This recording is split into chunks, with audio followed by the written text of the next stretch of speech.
तो हमारे साथ यहाँ पे एक स्टूडेंट हैं जिनका भी हाल ही में सिलेक्शन हुआ है समर्पण एकेडमी के। आपका नाम क्या है? सर सचिन राणा। सचिन राणा।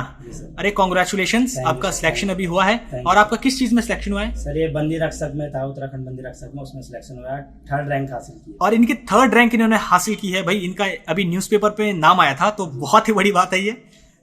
आप ये बताइए आप कैसे स्टूडेंट थे? सर मैं तो बिल्कुल बोलते ना जिसमें पढ़ाई बहुत ही कम करी है अभी तक।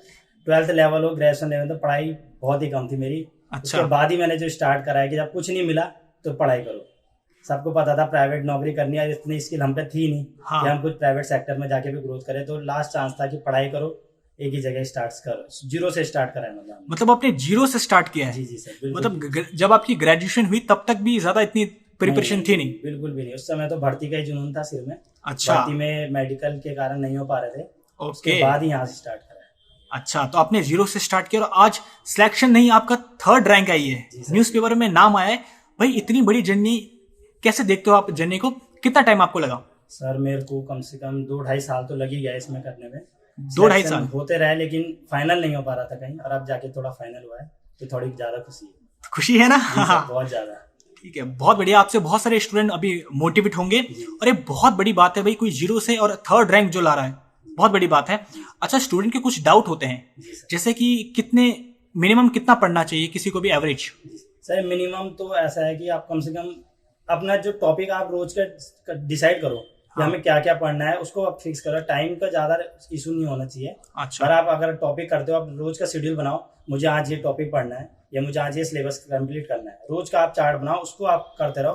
टाइम तो आप पता भी नहीं चलेगा अगर आप अच्छे से पढ़ने धीरे धीरे लग जाओगे। वाह, तो उन्होंने बहुत अच्छी बात कही है कि ये टाइम के हिसाब से नहीं, ये टॉपिक के हिसाब से पढ़ते हैं। जी सर। मतलब कि भाई जो टॉपिक आज चार्ट बनाओ, हाँ, उस चार्ट को आप फॉलो करते रहो, हो जाएगा।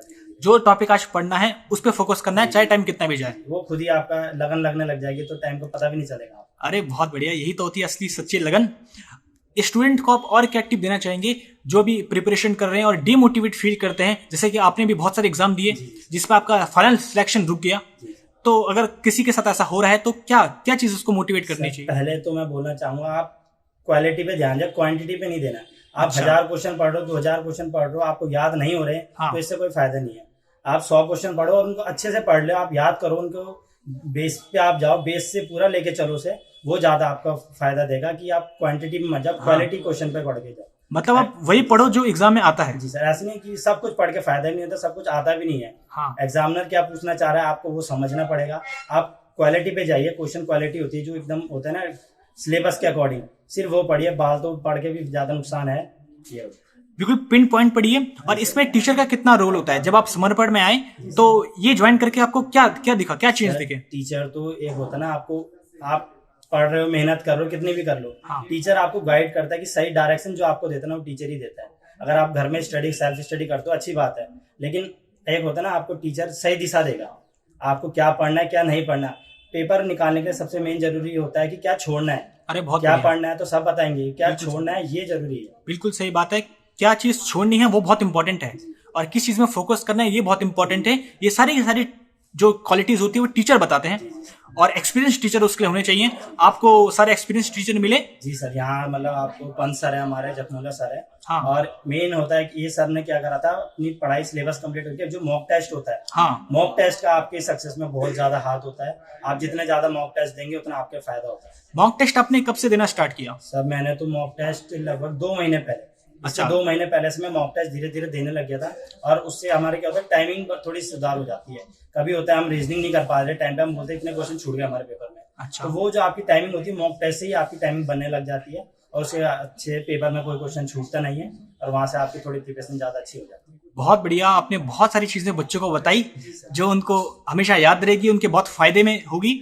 अब आप ये, अच्छा लास्ट एक बात बताइए, कोई भी अगर टीचर हो तो जब टीचर कोई भी चीज बताता है तो क्या उसको सीरियस लोग लेते नहीं है, सोचते हैं भाई टीचर जो भी पढ़ा रहा है ठीक है? क्या लगता है आपको, टीचर में विश्वास होना चाहिए? सर टीचर तो गुरु घर वाले माँ बाप के बाद दूसरा जो गुरु है वो टीचर ही है हमारा। अच्छा। उन्हीं से हमें सीख मिलती है। हाँ। अब बच्चे ऐसे होते हैं कि अपने आप पढ़ लेते तो वो सोचते कि हमने बहुत ज्यादा पढ़ लिया, टीचर पढ़ा रहा है उस पर ध्यान नहीं दे रहे। तो ये नहीं है, अगर आपको टीचर पढ़ा रहा है तो उसे सुनो। अगर आप ओवर कॉन्फिडेंस हो जाओगे ना तो पेपर कभी नहीं निकलता है। ओवर कॉन्फिडेंस नहीं होना है, जो सर पढ़ा रहे हैं उसको रिवीजन करो, घर पे पढ़ो।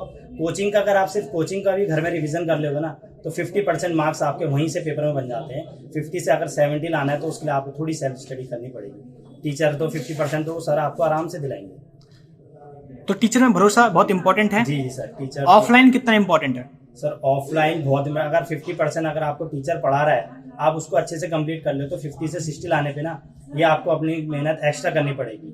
और टॉप में लाना है तो थोड़ा आपको ज़्यादा टाइम देना पड़ेगा, ऐसा कुछ नहीं है, बाकी हो जाता है। लेकिन ये है कि आप कोचिंग में जितना पढ़ते हो ना, अगर आपको सिलेक्शन चाहिए श्योर, तो आपको घर में थोड़ा एक्स्ट्रा मेहनत करनी पड़ेगी, क्योंकि कोचिंग का हर कोई पढ़ता है।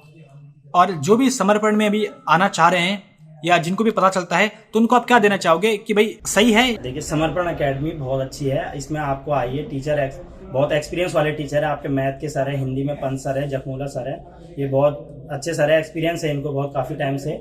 और जो ये मॉक टेस्ट आप जरूर लगाइएगा, यहाँ पे मॉक टेस्ट बहुत अच्छे सीरीज चलाते हैं सर लोग, इससे आपको पेपर में जरूर बहुत फायदा होगा। ठीक है राणा जी, आपकी बहुत बहुत शुभकामनाएं आपकी नेक्स्ट लाइफ के लिए। आपने बहुत हमारा साथ दिया। धन्यवाद सर।